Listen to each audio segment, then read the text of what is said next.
Hello friends, आज हम लोग psycho analytic theory of personality Sigmund Freud के द्वारा दिया हुआ उसे हिंदी और इंग्लिश मीडियम में दोनों में तैयार करेंगे। तो हम शुरू करते हैं। सिगमंड फ्राइड का नाम सबने सुना है। वो 1856 से उनका समय था, 1856 से 1939 तक वो मनोविश्लेषण के जनक थे। He was the father of psycho analysis.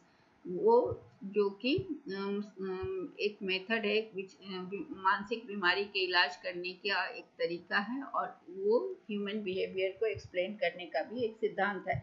उनका मानना था कि जो हमारी बचपन की घटनाएं जो होती हैं उनका हमारे वयस्क जीवन पर बहुत प्रभाव पड़ता है। इसी से हमारी व्यक्तित्व का आकार बनता है। हमारे बचपन की घटनाओं से हम जब बड़े होते हैं तो हमारा व्यक्तित्व उससे फॉर्म होता है। उनका कहना था कि अगर चिंता, किसी व्यक्ति के अतीत में अगर दर्दनाक अनुभव से उत्पन्न होने वाली चिंता चेतना, अगर किसी भी व्यक्ति को बचपन में कोई दर्दनाक अनुभव हुआ हो पास्ट में, जो कि उसके कॉन्शियसनेस चेतना में छिपी होती है, तो वो जब वयस्क होता है तो उससे उसके जीवन में समस्याएं उत्पन्न हो सकती हैं। बचपन की किसी दर्दनाक अनुभव जो कि उसके कॉन्शियसनेस में है, और वो बाद में जब वह वयस्क होता है तो वो उसके जीवन में समस्या उत्पन्न करती है। इसे हम देखेंगे कि इन्होंने इस तरह से इसे कैसे एक्सप्लेन किया है। तो सबसे व्यक्ति का सबसे प्रभावशाली इंटीग्रेटिव थ्योरी ऑफ पर्सनालिटी है साइको एनालिसिस, जो कि किस समय बहुत ज़्यादा इसका प्रमोशन हुआ था, ये किस समय बहुत प्रचलित था। तो 20वीं शताब्दी के पहले 4 दशक में इसका बहुत नाम था, और फ्रायड के द्वारा इसे, जो कि ऑस्ट्रिया के न्यूरोलॉजिस्ट थे सिगमंड फ्रायड, उन्होंने इसको बहुत बढ़ावा दिया था। उनके हिसाब से, फ्रायड के अनुसार से साइको एनालिटिक थ्योरी जो है वो मनोविश्लेषणात्मक सिद्धांत जो है उसके अनुसार क्या है कि व्यक्तित्व क्या होता है कि चरणों की एक श्रृंखला के माध्यम से व्यक्तित्व का विकास होता है। व्यक्तित्व का विकास कैसे होता है? एक सीरीज ऑफ स्टेज में। एक ऐसा नहीं है कि अचानक से, वो एक एक करके स्टेजेस बाय स्टेज उसका विकास होता है, और हर स्टेज जो है वो किसी इंटरनल साइकोलॉजिकल कॉन्फ्लिक्ट से प्रभावित होता है। प्रत्येक में, हर स्टेज में उसे एक आंतरिक मनोवैज्ञानिक संघर्ष झेलना होता है। तो सिगमंड फ्राइड का साइको एनालिटिक थ्योरी जो है, मनोविश्लेषणात्मक सिद्धांत का तर्क यह है कि मनुष्य का जो व्यवहार है वो मन के 3 घटकों के बीच के बातचीत या इंटरैक्शन का परिणाम है। वो 3 घटक क्या हैं? तो वो हैं ईड, ईगो एंड सुपर ईगो। तो सुपर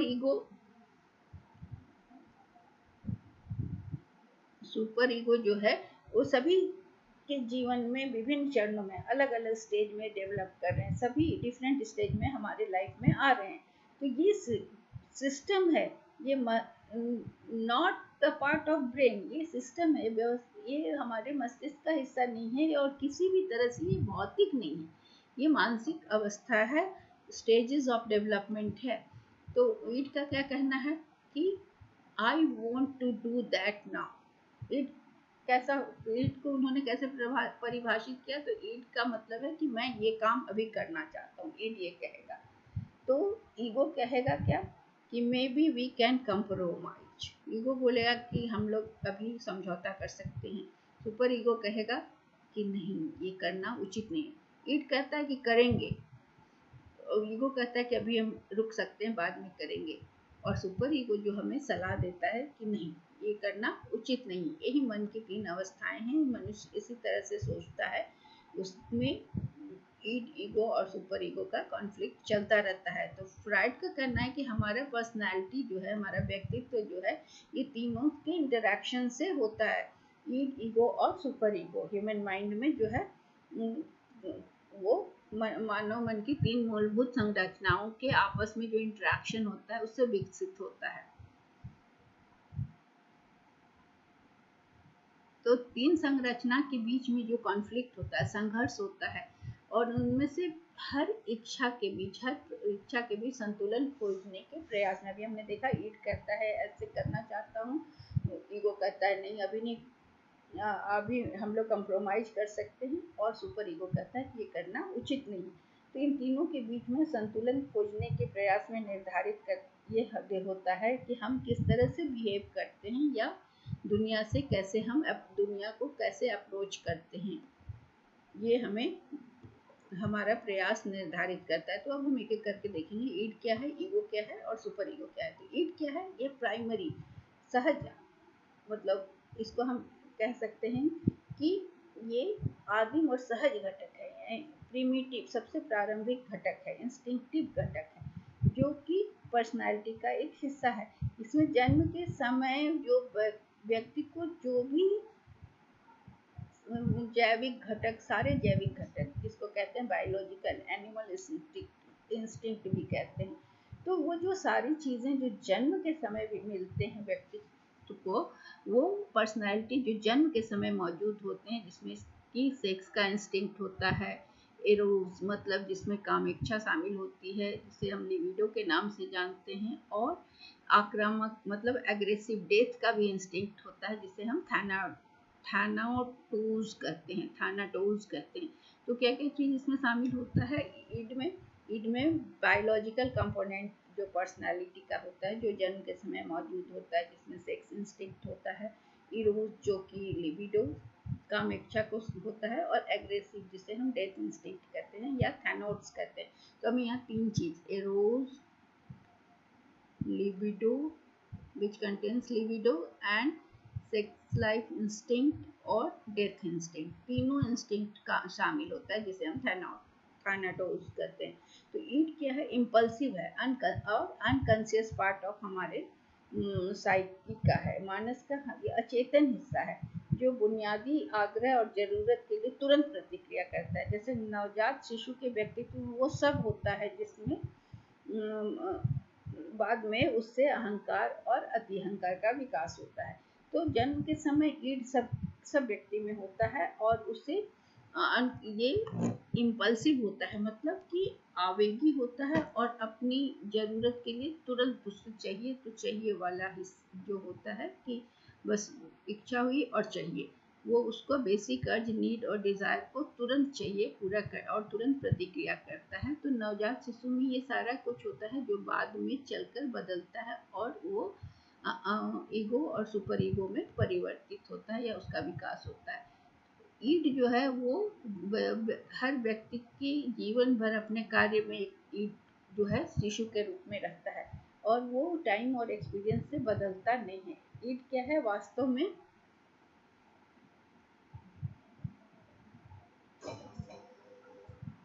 तर्क या रोजमर्रा की जीवन से प्रभावित नहीं होता है, बल्कि क्या है, ये अचेतन मन का हिस्सा होता है, और ये मन के अचेतन हिस्सा में काम करता है। मतलब हर व्यक्ति को जो चाहिए सो चाहिए वाला हिस्सा, ये जो है ये बाहरी दुनिया से प्रभावित नहीं होता, वो उसके अनकॉन्शियस माइंड में हमेशा रहता है और अचेतन हिस्से में काम करता रहता है। तो ईड खुशी के सिद्धांत पर, आनंद के सिद्धांत पर काम करता है। फ्राइड का कहना है, फ्राइड ने 1920 में कहा था कि ईड जो है वो प्लेजर प्रिंसिपल पर काम करता है। उसका क्या मतलब है, विच इज द आइडिया कि हर wishful impulse should be satisfied. इसका मतलब यह है कि हर इच्छा को तुरंत सेटिस्फाई करना चाहिए, ये इम्पल्स होता है, रिगार्डलेस ऑफ द कंसिक्वेंसेस। मतलब हमें जो चाहिए उसे वो हमें चाहिए, चाहे उसका परिणाम जो हो। मतलब हर प्लेजर, बस हमारी इच्छा हो गई, हम बच्चों का देखते हैं ये चाहिए, बस वो जिद में आ जाते हैं, वो कंसिक्वेंसेस को नहीं सोचते हैं। तो जब ईड का डिमांड पूरा कर दिया जाता है तो उसमें हमें प्लेजर मिलता है, और जब अस्वीकार कर दिया जाता है तो हम दुखी हो जाते हैं, या तनाव होता है, या अनादर होता है। बच्चे जैसे किसी चीज़ का जिद करते हैं और उन्हें दे दिया जाता है तो वो खुश हो जाते हैं, और मना करने पर वो रोने लगते हैं। तो ईड चेंज इंगेज कर in primary process thinking which is primitive. Id जो है प्राथमिक प्रक्रिया की सोच में संलग्न है, जो बहुत आदि मतलब तर्कहीन और फैंटेसी है ओरिएंटेड है। इलॉजिकल है, उसमें ये इरेशनल है, ये नहीं सोचता कि उसे क्या उसके परिणाम नहीं सोचता, बस उसे ये चीज़ प्राप्त करने से प्लेजर होगा तो उसे ये चाहिए, इस तरह की सोच को होती है ईड में।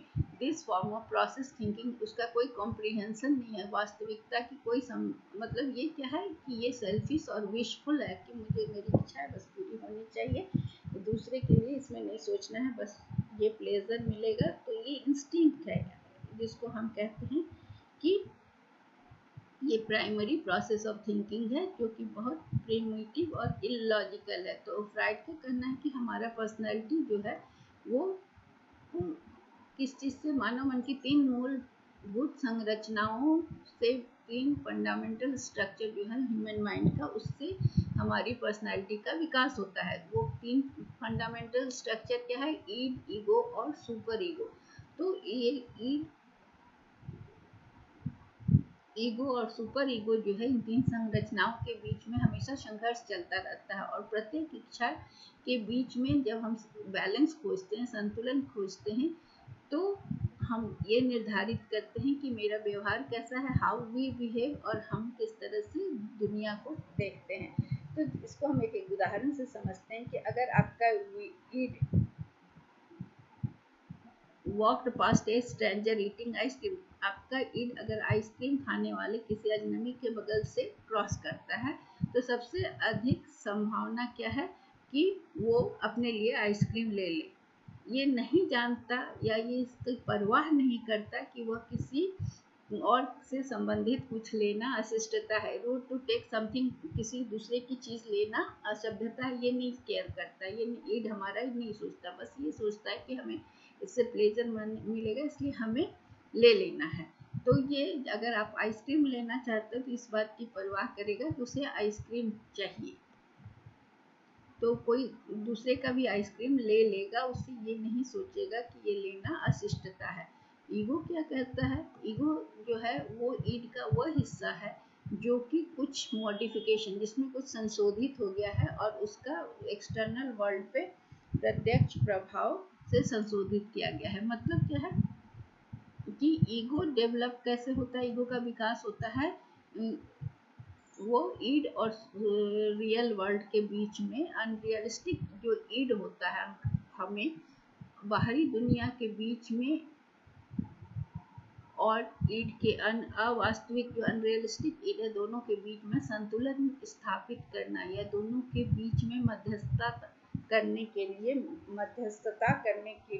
ईगो आता है। ईगो का डेवलपमेंट या ईगो का विकास इसीलिए हुआ है कि ईड और बाहरी दुनिया के बीच में जो स्थिति है, अनरियलिस्टिक ईड और एक्सटर्नल रियल वर्ल्ड, एक अनरियलिस्टिक ईड अनरियलिस्टिक है और रियल वर्ल्ड के बीच में मध्यस्थता करता है। यह डिसीजन मेकिंग कंपोनेंट है, जो पर्सनालिटी का निर्णय लेने वाला घटक है। ये हमें ईगो क्या करता है कि एक किसी भी काम के लिए वो किसी रीजन के साथ, कोई कारण के साथ काम करता है, और ईड क्या है? वो ईड अनरीजनेबल और अराजकता, उसको ये मतलब नहीं है, बस वो अपनी जिद को पूरा करने के लिए करता है, और ईगो एक रीजन से काम करता है। तो ईगो का जो कार्य है वो वास्तविकता के सिद्धांत के अनुसार चलता है, रियलिस्टिक वे में काम करता है, और वो रियलिस्टिक वे में ईड के डिमांड को सेटिस्फाई भी करना चाहता है, यथार्थवादी तरीके से काम करता है। और अक्सर वो क्या करता है कि समाज के नकारात्मक परिणामों से बचने के लिए वो ईगो जो है ईड के डिमांड को वो सेटिस्फाई करता है, लेकिन वास्तव यथार्थवादी तरीके से करता है। और ईगो कभी कभी क्या करता है कि अपने संतुष्टि को कंप्रोमाइज करता है या स्थगित कर देता है, ताकि समाज के नेगेटिव कंसिक्वेंसेस ना झेलना पड़े। तो ईगो जो है वो सोशल रियलिटीज को कंसीडर करता है, सामाजिक वास्तविकता और मानदंडों और शिष्टाचार तथा उसके नियमों के हिसाब से वो बिहेव करता है।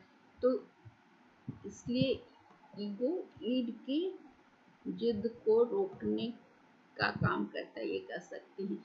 ईगो क्या है? एक तर्क संगत है और व्यवहारिक हिस्सा है, pragmatic part of our personality है। ये कम आदिम है, मतलब कि जिद इसमें कम है, देन ईड से कम प्रिमिटिव है ये, मतलब इसमें थोड़ा विकास हो जाता है, and is partly conscious and partly unconscious. क्या है कि ये आंशिक रूप से चेतन है, सचेत हो जाता है, और आंशिक रूप से अचेतन है। मतलब क्या है कि यह जिसे फ्राइड ने ईड क्या ईगो क्या है, फ्राइड ने जिसे सेल्फ कहा है, स्वयं स्व माना है, और इसका कार्य क्या है कि डिमांड, ईड का जो डिमांड है और सुपर ईगो का जो डिमांड है, दोनों के बीच में बैलेंस करना, जो कि वास्तविक जीवन के, व्यवहारिक जीवन के संदर्भ में ईड और सुपर ईगो के डिमांड के बीच में संतुलन स्थापित करना। तो अगर आप किसी स्ट्रेंजर के जो आइसक्रीम है जिसके पास, उसके बगल से फिर आप गुजरते हैं, तो आपका ईगो क्या कहेगा, वो मध्यस्थता करेगा और अपने ईड से कन्फ्लिक्ट करेगा। ईड क्या कहता है, I want that ice cream right now. Id कहेगा कि नहीं, मुझे वो आइसक्रीम अभी चाहिए, और सुपर ईगो कहेगा कि यह गलत है, कि दूसरे का आइसक्रीम लेना गलत है। तो and decide to go to buy your own ice cream.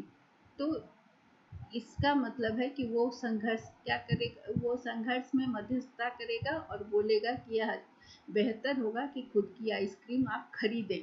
तो इसका मतलब ये है कि you have to wait for 10 more minutes, which would first frustrate your id, and your ego decides to make that sacrifice as a part of compromise। इसका मतलब ये हो सकता है कि आपको 10 मिनट का इंतजार करना होगा, तो ईड को यहाँ निराशा होगी, और आपका अहंकार समझौता के हिस्सा के रूप में उसे बलिदान करता है, कि part of compromise satisfying your desire for ice cream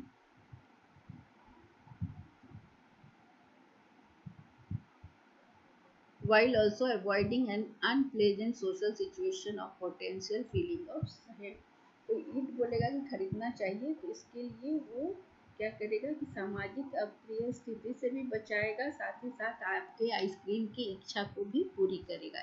और ईद का क्या कहना है, मुझे आइसक्रीम चाहिए, और सुपर ईगो कहेगा कि दूसरे का आइसक्रीम नहीं लेना है, तो ईगो डिसाइड करेगा कि आप इसको खरीद लीजिए, इसके लिए भले ही इंतजार करना होगा। तो ईगो उसके लिए उस 10 मिनट का इंतजार करना पड़ेगा, और वो ला के फिर से उसे खरीद कर सामाजिक जो स्थिति खराब होती है उसका आइसक्रीम ले लेने से उस अप्रिय स्थिति से भी बचाएगा, और आइसक्रीम की इच्छा को भी संतुष्ट करेगा। तो ईड की तरह ईगो भी प्लेजर खोजता है, मतलब कि तनाव में कमी चाहता है। उसका प्लेजर क्या है कि तनाव ना हो और पेन, दर्द से बचता है। लेकिन ईड की विपरीत ईगो क्या है कि एक रियलिस्टिक स्ट्रेटेजी को अपनाता है, ताकि प्रसन्नता प्राप्त करने के लिए यथार्थवादी या रणनीति तैयार करता है। ईगो के पास कोई कॉन्सेप्ट नहीं है कि सही और गलत का, कुछ अच्छा, वो बस कुछ अच्छा इसलिए है अगर वह खुद को या ईड को नुकसान पहुंचाए बिना संतुष्टि को अंत तक प्राप्त करता है। तो ईगो क्या करता है कि ईगो जो है ईड से थोड़ा कमजोर होता है, हेड स्ट्रॉन्ग ईड के साथ। लेकिन the best the ego can do क्या कर सकता है कि वो ईड को सही दिशा में ले जा सकता है, सही दिशा में इंगित कर सकता है, और वो उसका सब कुछ क्रेडिट ले सकता है कि और and as if the action was its own. मतलब वो क्या कर रहा है कि ईड को रोकता है, और 10 मिनट इंतजार करने के बाद उसका आइसक्रीम भी खरीद देता है, और उसका आइसक्रीम का प्लेजर भी मिलता है। तो वो ईगो क्या करता है कि ईड को सही दिशा में इंगित करके सही दिशा में ले जाता है, और उसे आइसक्रीम भी क्रेडिट, उसका एक्शन का क्रेडिट भी लेता है। तो फ्राइड का कहना है कि ईड एक घोड़ा है और ईगो उस पर बैठने वाला है। तो ईगो जो है वो एक आदमी है जो हॉर्स बैक पर, घोड़े के पर सवार व्यक्ति की तरह है। उसको क्या करना है कि घोड़े की श्रेष्ठ शक्ति को रोकना, ईड को रोकना होता है, ये ईगो का काम है। तो अगर ईगो फेल हो जाता है इस कार्य में, वास्तविकता के सिद्धांत का उपयोग करने में अगर वो फेल हो जाता है और उसमें उसे चिंता का अनुभव होता है, तो अनकॉन्शियस डिफेंस मैकेनिज्म जो है, तब अचेतन रक्षा तंत्र नियोजित होता है और चिंता को दूर करने के लिए अच्छी हेल्प क्या करता है कि to make good things feel better for the individual. तो ईगो क्या करता है कि सेकेंडरी प्रोसेस में लगता है, जिससे सोच की प्रक्रिया में, जो कि तर्क संगत होता है, वास्तविक होता है और प्रॉब्लम सॉल्विंग की तरफ होता है।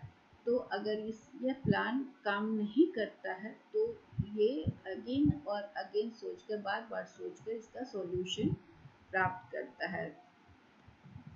तो ये इसे कहा जाता है रियलिटी टेस्टिंग, वास्तविकता परीक्षण। और ये किसी भी व्यक्ति को हम उनके अपने इम्पल्सेस को रोकने में मदद करता है और सेल्फ कंट्रोल। तो अगर ईगो का मास्टरी हो जाने से, ईगो पर महारत हासिल होने से, वो किसी भी व्यक्ति को अपने आवेग को नियंत्रित करने में और आत्मनियंत्रण प्रदर्शन करने में मदद करता है। और क्लिनिकल और सोशल वर्क में ये इम्पॉर्टेंट है कि ईगो को बढ़ाया जाए, ईगो के कार्य को बढ़ाया जाए और ग्राहक जो भी क्लाइंट आते हैं उनको क्लाइंट को वास्तविकता के परीक्षण में मदद करने की बात होती है। तो मतलब क्या है कि ये सेल्फ कंट्रोल को बढ़ाता है और आत्मनियंत्रण में मदद करता है। ईगो तो इम्पल्सेस पे चलता है। और अब आता है सुपर ईगो। सुपर ईगो क्या करता है कि वो समाज के नियमों और मूल्यों को, नैतिकताओं को शामिल करता है, जो कि वो अपने पेरेंट्स से या बड़ों से सीखते हैं। तो ये 3 से 5 साल की उम्र में विकसित होता है, फैलिक चरण में। तो इस सुपर ईगो का फंक्शन क्या है कि ईड के इम्पल्सेस को तो रोकना है ही, स्पेशली वैसे इम्पल्सेस को रोकना है, वैसे आवेगों को नियंत्रित करना है जो कि समाज रोकता है, समाज में जहाँ मना है जिस चीज़ का, जैसे सेक्स एंड एग्रेशन, आक्रामकता भी समाज मना करता है और सेक्स का इन्वॉल्वमेंट भी मना करता है। तो ये इसका फंक्शन क्या है कि ईगो को परसुएट करना है ताकि नैतिक लक्ष्यों की ओर मुड़े। ईगो को परसुएट करना है नैतिक लक्ष्यों की ओर, देन और सिंपली रियलिस्टिक वन, ताकि वो पूर्णता के लिए कार्य कर सके। ईगो को इस तरह से परसुएट करना सुपर ईगो का काम है। तो सुपर ईगो अगर सेम स्टैंडर्ड की ओर से जा रहा है, जैसे जो आइसक्रीम खा रहा था जिसमें ईड को चाहिए था कि उससे कुछ छीन के खा ले, ईगो बोलता है कि नहीं, नहीं लेना चाहिए, तुम्हें अपना खरीदना चाहिए। तो सुपर ईगो क्या करेगा, अगर वो वही आइसक्रीम वाले व्यक्ति के करीब से गुजरे तो वो उनकी आइसक्रीम नहीं लेगा, क्योंकि उसे पता है कि यह असभ्य तरीका है, नहीं लेना चाहिए। तो अगर लेकिन अगर आपका ईड और सुपर ईगो दोनों इन्वॉल्व होगा तो your id was strong enough to override your super ego. जब ईड और ईगो दोनों होता है, शामिल होगा, तो सुपर ईगो जो है ना, वो उसको सुपरसीड कर देगा, ओवरराइड करेगा, मतलब you would still take the ice cream. तब क्या होगा, ईड अगर अभी स्ट्रॉन्ग ज़्यादा होता है तो सुपर ईगो को वो ओवरराइड करके फिर आइसक्रीम लेना चाहेगा, लेकिन बाद में फिर वो क्या होगा कि उसको फिर बाद में अपने कृत्यों के लिए अपराध बोध होगा और शर्म आएगी। तो ईड ज़्यादा होने से वो सुपर ईगो को भी दबा देगा और आइसक्रीम ले लेगा, लेकिन बाद में फिर उसे अपराध बोध होगा। तो सुपर ईगो में दो सिस्टम्स होते हैं, प्रणाली होता है, पहला कॉन्साइन और दूसरा आइडियल सेल्फ, आदर्श और विवेक। तो कॉन्साइन जो है, वो जो विवेक है, कॉन्साइन, वो ईगो को पनिश करता है through causing feeling of guilt. मगर जैसे कि अगर ईगो ईड के मांगों को स्वीकार करता है, अगर ईगो ईड के मांगों को स्वीकार करता है तो सुपर ईगो को सुपर ईगो क्या करेगा कि व्यक्ति को अपराध बोध करा देगा। मतलब कि अगर कोई व्यक्ति आइसक्रीम में था कि आइसक्रीम लेना है तो अगर ईगो उसको पूरा होने देता है तो सुपर ईगो आपको गिल्ट फील कराएगा। तो आइडियल सेल्फ क्या है, या ईगो आइडियल क्या है? आइडियल ईगो यही है कि एक इमेजिनरी पिक्चर है कि आपको किस तरह से व्यवहार करना है, ईगो बताता है। और यह कैरियर की आकांक्षाओं को प्रतिनिधित्व करता है, कैरियर के एस्पिरेशंस को बताता है, और ये बताता है कि दूसरे लोगों को किस तरह से ट्रीट करना है और एक समाज के मेंबर के रूप में आपको किस तरह से बिहेव करना है। तो बिहेवियर जो है वो आइडियल सेल्फ से अगर अति आदि कम हो जाता है, जो बिहेवियर होना चाहिए, तो जो सुपर ईगो है वो उसे पनिश करता है, अपराध बोध के रूप में पनिश करता है। कैसे? वो उसे अपराध बोध फील कराता है अगर समाज का के अनुरूप व्यवहार नहीं हुआ। तो super ego can also reward us for ideal self. और अगर जब हम अच्छे से व्यवहार करते हैं तो वो सुपर ईगो हमें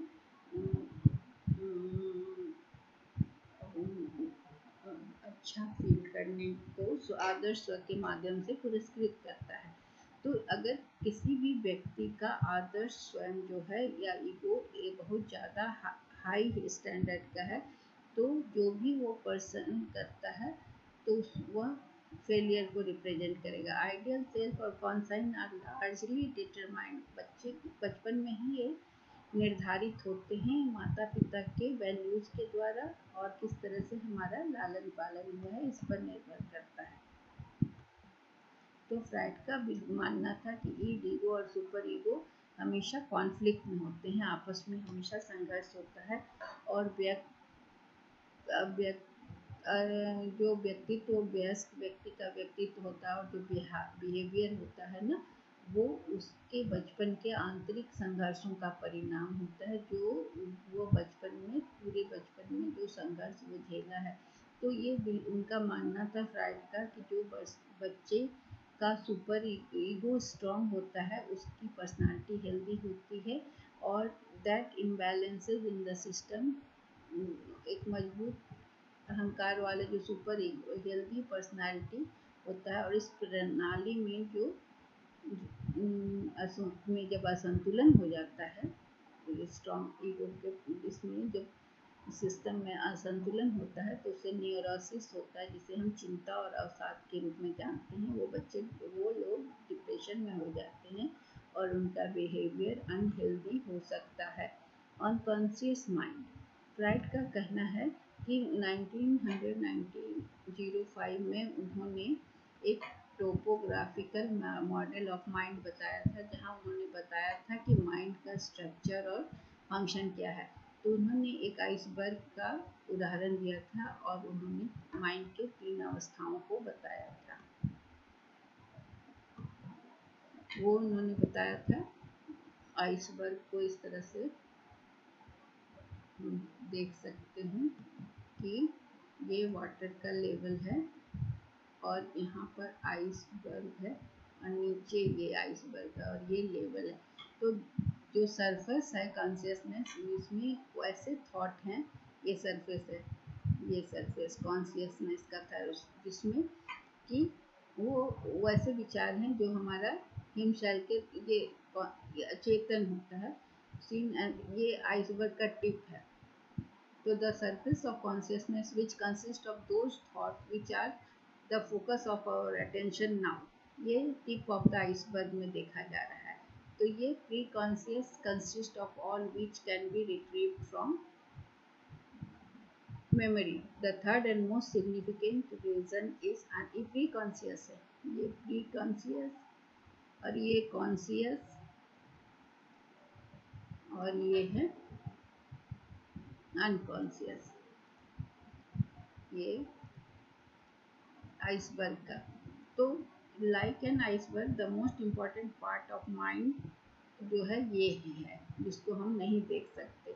ये प्री कॉन्शियस जो है जो कि याद के द्वारा जिसे रिट्रीव किया जा सकता है, और अनकॉन्शियस माइंड जो है ये रिपोजिटरी की तरह है, जो कि कॉल्ड्रन है अचेतन क्षेत्र के द्वारा ये खाड़ी में रखा जाता है और मध्यस्थता करता है।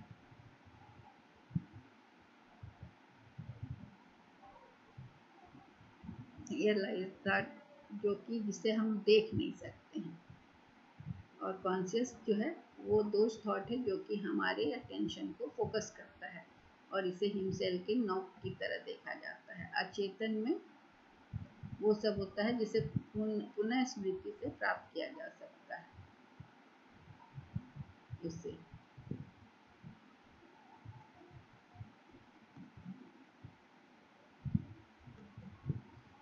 फ्राइड का कहना था कि कुछ इवेंट और डिजायर जो हैं वो बहुत डरावने होते हैं या दर्दनाक होते हैं, और वो जो होते हैं वो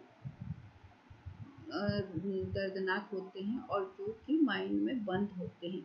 ये can happen in the process of repression. तो सुनो, फ्राइड का कहना है कि बहुत सारी जो चीज़ें हैं जो अनकॉन्शियस माइंड में, जो आइसबर्ग का निचला हिस्सा है उसमें बंद पड़ी होती हैं इस तरह, ये इस हिस्से में। तो ये रिप्रेशन के द्वारा हो सकता है या अनकॉन्शियस माइंड में से। तो उन्होंने इस बात पर जोर दिया कि अनकॉन्शियस माइंड जो कि आइसबर्ग का निचला हिस्सा है, ये वाला हिस्सा जो है आइसबर्ग का,